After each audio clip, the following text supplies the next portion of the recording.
Graça e paz do Senhor Jesus Cristo, a todos os alunos da Escola Bíblica Dominical. Estamos agora começando a 13ª e última lição deste trimestre da nossa revista Lições para a Escola Bíblica Dominical da Convenção Batista Conservadora. Que vos fala é o pastor Jairo Gonçalves Martins. E estamos analisando, estudando neste trimestre o plano eterno da salvação, aquele projeto de Deus que foi traçado desde a eternidade, que se cumpriu através de Jesus Cristo e que ainda continua vigente e será até a eternidade futura. Nessa 13ª lição, que está na página 56 da nossa revista, nós veremos nuances da salvação em Jesus Cristo. É uma lição de cunho geral. Praticamente estudaremos aqui o resultado do projeto de salvação de uma forma condensada, mas que abrange toda a vida do ser humano, sua experiência espiritual de salvação, as operações de Deus na vida, aqui na terra e também a esperança da vida eterna.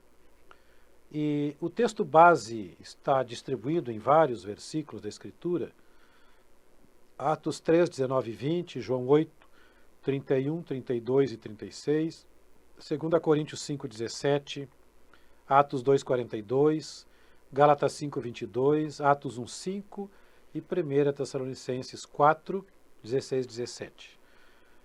Arrependei-vos, pois, e convertei-vos, para serem cancelados os vossos pecados, a fim de que da presença do Senhor venham tempos de refrigério, e que envie ele a Cristo Jesus, que já vos foi designado. Disse, pois, Jesus aos judeus que haviam crido nele: Se vós permanecerdes na minha palavra, sois verdadeiramente meus discípulos, e conhecereis a verdade, e a verdade vos libertará. Se, pois, o Filho vos libertar, verdadeiramente sereis livres. E assim, se alguém está em Cristo, é nova criatura.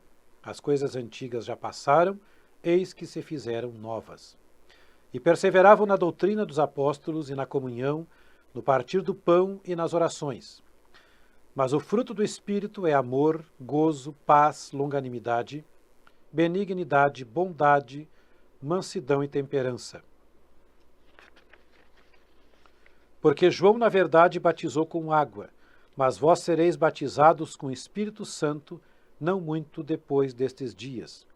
Porquanto o Senhor mesmo, dada a sua palavra de ordem, ouvida a voz do arcanjo, e ressoada a trombeta de Deus, descerá dos céus, e os mortos em Cristo ressuscitarão primeiro. Depois nós, os vivos, os que ficarmos, seremos arrebatados juntamente com eles entre nuvens, para o encontro do Senhor nos ares, e assim estaremos para sempre com o Senhor. Nuances da salvação em Jesus Cristo. A salvação em Jesus Cristo é uma experiência particular que cada pessoa precisa viver. Ela não pode ser de forma generalizada, ela pode acontecer entre a multidão, mas a experiência sempre será individual. Pode ser apoiada por alguém, mas sempre será a sua experiência com o Senhor. Esta salvação, esta experiência de salvação, ela produz mudanças singulares na vida da pessoa que não acontecem, nem podem acontecer, através de outras experiências ou de outra forma. A salvação, ela muda o ser, ela transforma o ser numa nova criatura, como nós lemos aqui no texto. Então, a primeira coisa que acontece quando a pessoa experimenta a salvação é justamente a transformação do seu ser. Temos esse primeiro tópico aqui na página 57 da nossa revista. Muitas pessoas aderem a uma nova religião ou até ao cristianismo. Diante de um aperto, de uma luta, de uma dificuldade, vão para uma igreja. Começam a frequentar os cultos, gostam, quem sabe, das amizades, daquele povo tão receptivo, tão carinhoso, e de repente acaba entrando para a igreja, pedindo batismo ou reconciliação, mas sem ter uma experiência real com Deus. Isto é apenas uma adesão pessoal, espontânea, a uma religiosidade. Mas a experiência de salvação é diferente. Ela começa de dentro para fora, a partir de uma experiência, de um encontro com Jesus, e então ela produz uma mudança de dentro para fora.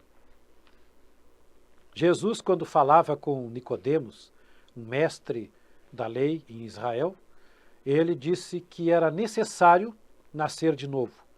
O novo nascimento é justamente o ponto de ruptura com o mundo pecaminoso, com a velha vida e com a situação espiritual que é de inimigo de Deus e condenado para tornar-se um filho de Deus e abençoado. Então, o novo nascimento é semelhante ao nascimento natural. A pessoa passa para uma nova realidade de vida. A pessoa já existia no ventre materno, mas ela passa a viver uma nova realidade quando nasce. Assim também, o ser humano continua sendo o mesmo, em espírito, alma e corpo, mas agora transformado para uma nova vivência com o Senhor. Isto é novo nascimento. Isto ocorre através do perdão dos pecados. Quando o pecador chega a Cristo, uma das primeiras coisas que ele precisa fazer é pedir perdão. Pedir perdão sinceramente, porque toda a vida de um ser humano antes da conversão é uma vida de pecados. É uma vida marcada por esta gênese maldita, marcada por esta maldição que vem desde o Éden. E a pessoa, nesta situação, ela está na condição de filho da ira. Então, o perdão é necessário, porque o perdão, ele traz da parte de Deus um esquecimento. Deus passa a ignorar o passado daquela pessoa. Sua vida é como uma página virada. Não importa o quanto borrou a página anterior, Cristo vem e vira a página da sua vida e lhe concede uma nova oportunidade para uma nova vivência a partir daquele momento. O que fez, o que deixou de fazer, como foi e como não foi, deixa de importar. O importante agora é daquele momento em diante, a partir da experiência com o Senhor. E a partir do perdão dos pecados, Jesus produz uma libertação e uma santificação. Libertação e santificação andam juntas na experiência com Deus. A libertação é justamente o rompimento do domínio do pecado na vida da pessoa. O apóstolo Paulo, escrevendo uma de suas cartas, ele disse que quando a pessoa se entrega para algum tipo de prática, ela se torna escrava daquilo. Então ele falou assim, quando a pessoa se entrega à prática do pecado, ela se torna escrava do pecado. Mas quando ela busca a santificação, ela se torna escrava de Cristo, porém o jugo de Cristo é suave. Então a libertação do poder do pecado é necessária e acontece só mediante a operação de Jesus na vida do pecador. E a santificação, ela sucede à libertação, porque a pessoa é liberta do poder do pecado e então a partir e através da santificação, ela consegue se manter livre do pecado. Aquele tipo de pecado jamais volta a dominá-la e mesmo outros tipos de pecados não terão acesso à sua vida por causa da santificação. Santificação é separação. Há dois tipos de santificação. A posicional, quando a pessoa entrega a vida a Cristo e o Espírito de Deus vem, entra na vida da pessoa. O sangue de Jesus lhe purifica e aquela velha criatura passa a ser nova criatura para andar com Deus. Então, esta nova criatura agora é um filho de Deus. E como filho de Deus, tem a salvação, garantia de vida eterna, a herança eterna, como a palavra diz. Esta é a santificação posicional, produzida por milagre, produzida pelo Senhor. Mas a santificação precisa ter uma continuidade. De nada vale ser purificado hoje e amanhã estar praticando os mesmos pecados e talvez outros ainda. A santificação também deve ser progressiva. E a santificação progressiva é o compromisso do ser humano de continuar na santificação recebida e ainda crescendo em santidade na presença do Senhor. É uma experiência real de todos os crentes sinceros e que desejam andar com Deus, de que no decorrer da vida, à medida que lutam pela própria santificação, há um crescimento espiritual. Assim como uma criança que nasce e cresce até tornar-se adulta, assim também a vida espiritual do crente. O crente saiu do pecado e muitas vezes ainda está cheio de maus costumes, linguajar errado, pecaminoso, mas o Senhor vai libertando de todos os pecados. Isto é santificação progressiva. A santificação, a libertação, o perdão dos pecados, o novo nascimento, todos eles resultam numa nova vida. Nova vida. A vida velha, a vida pecaminosa, a vida antiga, ela deixou de existir. Ainda existem reminiscências que estão ali insistindo em ocupar espaço e às vezes prejudicam a caminhada. Mas o crente levanta, segue em frente, porque ele sabe que agora é nova criatura. Nova criatura, novo ser na presença do Senhor. E esta nova vida, ela tem o seu pleno desenvolvimento e o seu crescimento necessário quando a pessoa tem comunhão com os santos. E aqui em dois sentidos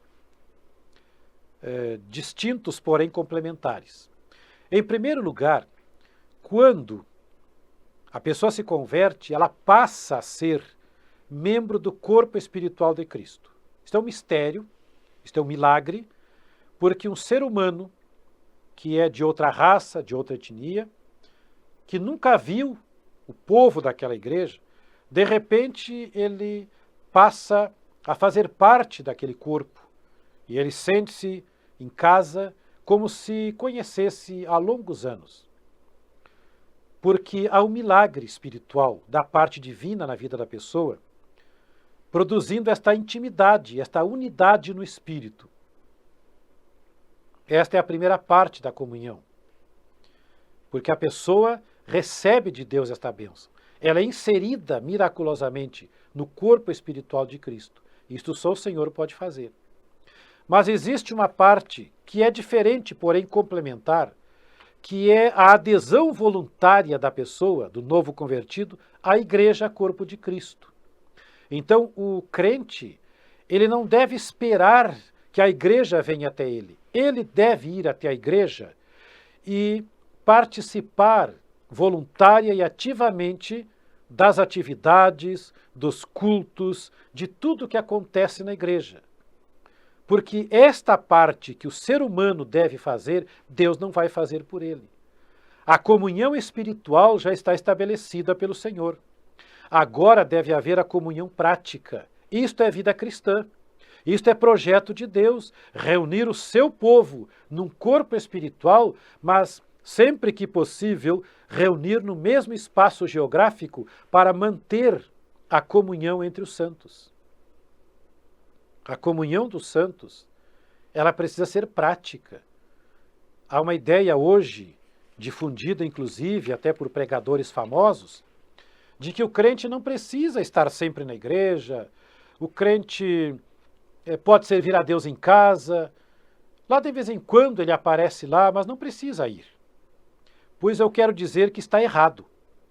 Em Atos capítulo 2, nós temos o texto que nos mostra que os crentes da igreja primitiva, a igreja de Jerusalém, a igreja modelo, eles se reuniam todos os dias no templo. É claro que subentende-se que nem todos os crentes estavam todos os dias reunidos, mas a igreja se reunia todos os dias no templo para cultuar a Deus, para adorar ao Senhor, e ali então a bênção de Deus caía sobre eles. Em Atos capítulo 2, nós temos aqui o relato da descida do Espírito Santo, do Pentecoste, a pregação de Pedro, e no final do capítulo 2, no versículo 42, dali em diante, diz assim: e perseveravam na doutrina dos apóstolos, na comunhão, no partir do pão e nas orações. Essa perseverança não era imposta por Deus, de uma forma miraculosa. Eles faziam a sua parte para perseverar. E no versículo 44 diz, todos os que creram estavam juntos e tinham tudo em comum. Estavam juntos. Versículo 46, diariamente perseveravam unânimes no templo, partiam pão de casa em casa e tomavam as suas refeições com alegria e singeleza de coração. Em casa, juntos, na igreja, no templo, que não era uma igreja, um templo como temos hoje, mas era o templo dos judeus, lá no Monte Moriá, em Jerusalém. Eles estavam ali cultuando a Deus. E o versículo 47 arremata dizendo que louvando a Deus e contando com a simpatia de todo o povo, enquanto isso acrescentava-lhes o Senhor dia e noite, ou dia a dia, os que iam sendo salvos.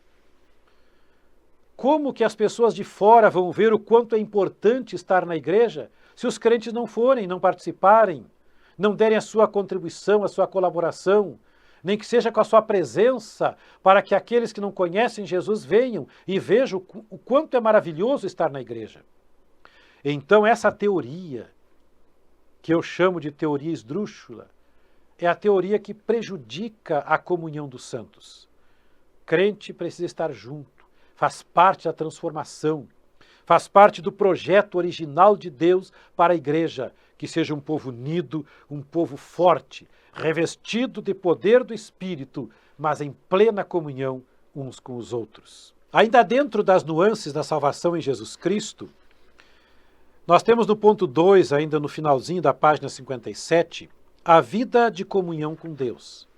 Quando uma pessoa passa pela transformação, pela salvação radical, conforme Deus ensina em sua palavra, acontece uma intimidade com Deus de uma forma tão singular que é impossível acontecer em outra circunstância. E eu quero enumerar aqui de forma bem enfática, bem rápida também, alguns assuntos que às vezes são motivo de controvérsia entre os cristãos, inclusive, porque a visão do texto bíblico é diferenciada. Mas duas coisas importantíssimas acontecem quando a comunhão com Deus é plena. Nós temos aqui, em Atos capítulo 1, verso 5, uma promessa de Cristo. Porque João, na verdade, batizou com água, mas vós sereis batizados com o Espírito Santo, não muito depois destes dias.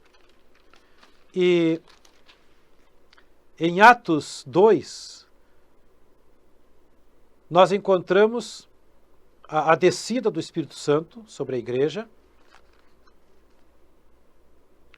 a promessa, o cumprimento da promessa, que diz que apareceram distribuídas entre eles línguas como de fogo e pousou uma sobre cada um deles, e todos ficaram cheios do Espírito Santo e começaram a falar em outras línguas conforme o Espírito Santo concedia que falassem. Então, o cumprimento da promessa aconteceu no dia de Pentecoste. E nós temos duas coisas importantíssimas a respeito da presença do Espírito Santo na igreja que precisamos meditar. No texto de Efésios, capítulo 1, Efésios, capítulo 1, versos 13 e 14, nós encontramos o seguinte: em quem também vós, depois que ouvistes a palavra da verdade, o evangelho da vossa salvação, tendo nele também crido, fostes selados com o Espírito Santo da promessa, o qual é o penhor da nossa herança, até o resgate da sua propriedade, em louvor da sua glória. O passo fundamental da experiência com Deus, com Jesus, com o Espírito Santo, é justamente o selo do Espírito Santo. E aqui tem um motivo de controvérsia, mas a palavra selo neste texto é sfragis, no grego. Sfragis. Sfragis é marca de propriedade, é selo mesmo. Quando uma pessoa envia uma carta, aquela carta vai selada, ninguém pode abrir. mesmo que habite na mesma residência do destinatário, não pode abrir uma carta selada. Apenas quem enviou ou o destinatário legítimo. Senão é crime. É violação de correspondência. Quando faz um documento em cartório, vai um selo. Aquele documento agora está homologado, autenticado. Aquele documento tem validade jurídica. Porque um órgão da justiça, do Estado, selou. Pois o apóstolo usa estes termos, estas realidades que já eram vigentes naquele tempo.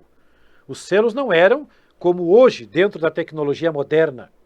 Mas os reis, as autoridades, tinham seus sinetes. E cada um fazia o seu e era a sua marca. Então eles usavam como um carimbo na época para autenticar um documento, para legitimar um documento. Principalmente um documento oficial do Estado. E Deus, na sua misericórdia, Ele faz isso conosco hoje. Só que é o Espírito Santo, a terceira pessoa da Trindade, que nos sela. Então o crente é selado no ato da sua conversão. Revisemos novamente o texto.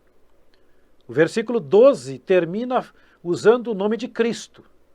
E aí o 13 diz, em quem vós estáis? Quer dizer, somos salvos. Depois que ouvistes a palavra, olha os passos dados. Ouvir a palavra, o evangelho da salvação, tendo nele também crido. Ouviu o evangelho, creu, foi selado. 3 passos simples. Ouviu o evangelho, creu, foi selado. Então o selo, ele vem logo após, quase que instantaneamente, junto com a fé, com o ato de entregar a vida a Jesus e aceitá-lo como seu Salvador. Então, o selo do Espírito não é o batismo. Já veremos em seguida o que é o batismo com o Espírito Santo. O selo do Espírito, ele traz consigo os resultados, porque ele é a habitação do Espírito na vida do crente. Em João 14, verso 7, nós temos a promessa do Senhor Jesus Cristo a respeito da vinda do Espírito Santo. Jesus disse, e eu rogarei ao Pai, e ele vos dará outro Consolador, a fim de que esteja para sempre convosco. Lemos o verso 16. O Consolador aqui é o Espírito Santo. O Paráclito, aquele que pega na outra ponta do fardo. O versículo 17 diz, o Espírito da verdade, que o mundo não pode receber, porque não o vê nem o conhece. Vós o conheceis, porque ele habita convosco e estará em vós. É glorioso esse texto, que nos mostra justamente que o selo do Espírito é a habitação dele em nossa vida, a partir da conversão. O apóstolo Paulo escreveu que o nosso corpo é o templo do Espírito Santo, que habita em vós, disse ele, que habita, não proveniente de vós, mas de Deus. E quando o Espírito Santo habita na vida do crente, ele traz naturalmente o fruto do Espírito. Em Gálatas, capítulo 5, verso 22, em algumas traduções mais antigas, 22 e 23, que é o caso da minha tradução, que é a corrigida. Geralmente atualizada, a King James e outras, eles trazem aí o versículo 22 apenas. Mas o fruto do Espírito é amor, alegria, paz, longanimidade, benignidade, bondade, fidelidade, mansidão e domínio próprio. Não são 9 frutos, mas 9 partes de um fruto só. Todas são complementares. Este fruto do Espírito em nossa vida é o que molda a nossa personalidade deformada pelos maus ensinos, pelos maus exemplos, pelos maus costumes, pelos pecados deste mundo. Quando a pessoa vem a Cristo, ela vem com uma personalidade marcada pelo pecado. Mas então o Espírito entra na sua vida, traz até a pessoa a natureza de Deus e começa a transformar de dentro para fora. Começa a mudar O fruto do Espírito é justamente a mudança. Aí muda o caráter da pessoa. Pessoas más, pessoas imorais, passam a ser pessoas honestas, pessoas boas, que produzem o bem para a sociedade e honram o nome de Cristo. Este é o fruto do Espírito. E o fruto do Espírito também controla o nosso temperamento. Porque nós temos 3 áreas da nossa vida que podem nos lançar a perder ou nos conduzir a Cristo. É a nossa personalidade, o nosso caráter e o nosso temperamento. Caráter e personalidade são desenvolvidos. Temperamento é inato, nascemos com ele. Mas o temperamento, ele pode ser dominado, ele pode ser subjugado pelo poder do Espírito, pelo fruto do Espírito. Por exemplo, uma pessoa muito altiva, uma pessoa muito extrovertida, ela deve ter mansidão e domínio próprio e longanimidade. Uma pessoa muito desanimada, muito introvertida, então ela vai ter alegria, ela vai ter benignidade, bondade, para que ela se expresse e fale com as pessoas. Enfim, todas as áreas do temperamento, o Espírito Santo pode aprimorar esta pessoa e torná-la parecida com Jesus Cristo. E por último, dentro ainda desta operação do selo, nós temos o penhor. O Espírito Santo foi derramado sobre a igreja. Até o dia do arrebatamento ele estará habitando nos crentes fiéis. Então ele é um penhor. Jesus jamais abandonará a sua igreja, porque ele enviou o Espírito Santo para ficar na igreja. Mas ainda dentro desta operação do Espírito, nós temos o batismo com o Espírito Santo. Nós lemos em Atos capítulo 1, versículo 5, a promessa do próprio Senhor Jesus dizendo: sereis batizados não muito depois destes dias. E no versículo 8 do mesmo capítulo, o Senhor também disse: mas recebereis poder ao descer sobre vós o Espírito Santo. E sereis minhas testemunhas tanto em Jerusalém, como em toda a Judéia e Samaria e até os confins da terra. Observe, prezado aluno, que a palavra grega para batismo aqui é baptizo. A palavra batismo é um termo religioso na língua portuguesa que foi praticamente transliterado da língua grega. Baptizo e batismo. Já é diferente no caso do selo, que ele foi traduzido para a língua portuguesa. A diferença. Então, esfragues e selo são palavras diferentes, foi uma tradução. Baptizo, no grego, e batismo em língua portuguesa, foi uma transliteração quase que integral da palavra. E esta palavra significa imersão, mergulho. Então, o crente, quando ele recebe este mergulho, este envolvimento maior do Espírito Santo na sua vida, ele recebe poder. A evidência do batismo com o Espírito Santo é diferente da evidência do selo. Quando a pessoa recebe o selo, ela começa a produzir fruto, conforme Gálatas 5, 22 e 23. Quando a pessoa recebe o batismo com o Espírito Santo, ela recebe poder, conforme Atos 1, 8. E a palavra poder que temos aqui é dinamis. É exatamente o dinamismo que é sobre-humano, vai além da capacidade humana, porque ele vem do Espírito Santo como um poder sobrenatural sobre a vida do crente. Então o batismo, ele tem como evidência o poder. E os dons espirituais, que são subdivididos em 3 categorias, são 22 dons.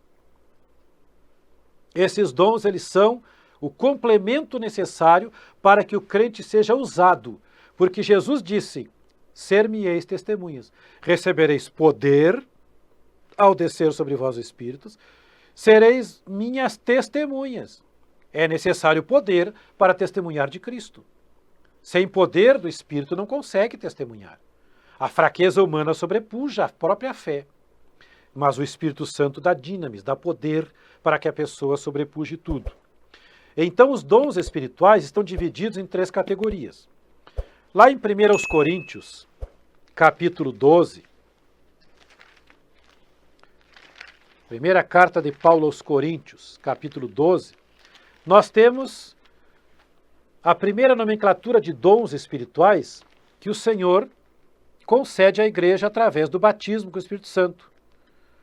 Versículo 8 diz, porque a um é dada mediante o Espírito a palavra da sabedoria, a outro, segundo o mesmo Espírito, a palavra do conhecimento, a outro, no mesmo Espírito, a fé, e a outro, no mesmo Espírito, dons de curar, a outros, operação de milagres, a outro, profecia, a outro, discernimento de espíritos, a um, variedade de línguas, e a outro, capacidade para interpretá-las. Muito bem. Existem pregadores hoje que estão propagando a teoria de que a evidência do batismo com o Espírito Santo é orar em línguas. Mas vejam que de 9 dons, orar em línguas espirituais aqui é o penúltimo, é o 8º. Então o apóstolo Paulo nunca disse que o dom de línguas era evidência do batismo. Por causa disso, há muitas pessoas pensando que oram em línguas, na verdade não estão orando em línguas. O dom de línguas espirituais é um dom legítimo do Espírito Santo. E eu posso falar aos amados ouvintes, alunos da escola, com toda a propriedade do conhecimento bíblico e da experiência pessoal. Nestes meus mais de 40 anos de vida com Deus, eu recebi o dom de línguas, dom de interpretar, dom de profecia, lá no começo da minha conversão. Eu não fico contando quantos dons eu tenho, embora Deus já tenha me dado graça para curar enfermos, enfim, tantos outros dons que se manifestaram, que não vem o caso aqui ficar contando e dizendo para os ouvintes. Mas estou relatando uma experiência de que o dom de línguas não é o principal e não é o prioritário. O dom de línguas é um entre outros. A evidência do batismo é o poder. Temos aqui 3 categorias. Os dons de poder, que são curas, milagres e o dom da fé. Temos os dons de revelação, que são palavra da ciência, palavra da sabedoria e discernimento de espíritos. E os dons, chamados dons de glossolalia, os dons de falar, que são o dom de línguas, o dom de interpretar línguas e antes deles o dom de profecia, que é diferente da interpretação de línguas. Então, amado ouvinte, quem sabe em outra ocasião Deus nos proporcione a oportunidade de fazer uma revisão mais detalhada a respeito deste assunto. Mas quero dizer que esta é uma das categorias chamada dons espirituais.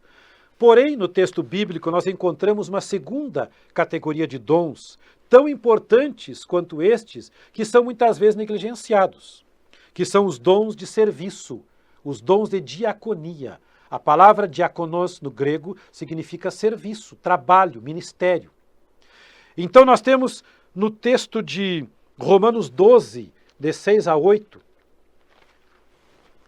uma parte desses dons, que diz assim, tendo porém diferentes dons, veja aqui que são dons de Deus, do Espírito, segundo a graça que nos foi dada. Se profecia, seja segundo a proporção da fé. O dom da profecia já está em 1 Coríntios 12, então não é novidade. Agora vem a novidade no versículo 7. Se é ministério ou diaconia, se é serviço, dediquemo-nos à diaconia.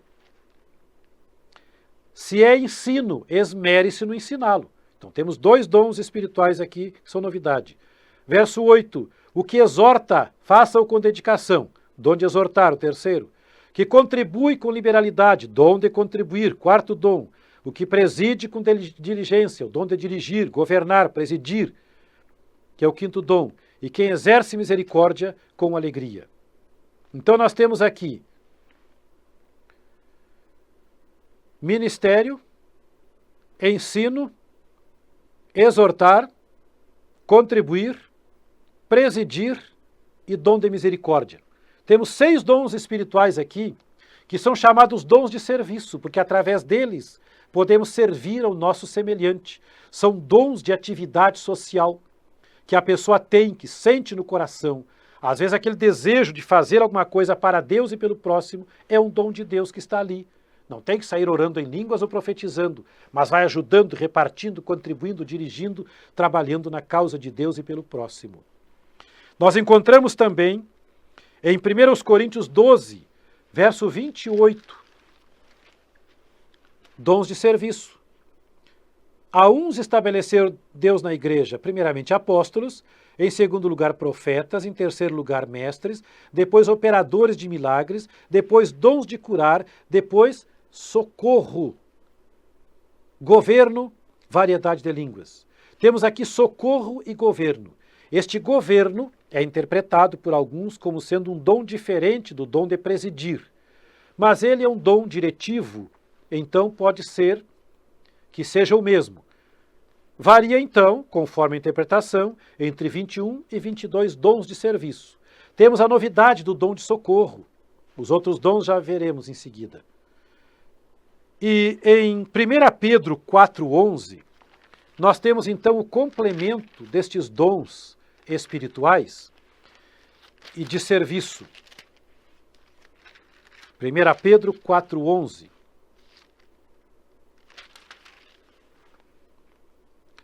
Se alguém fala, ou melhor, vamos começar no 10, que diz assim: servi uns aos outros, cada um conforme o dom que recebeu, como bons despenseiros da multiforme graça de Deus. Então, são dons.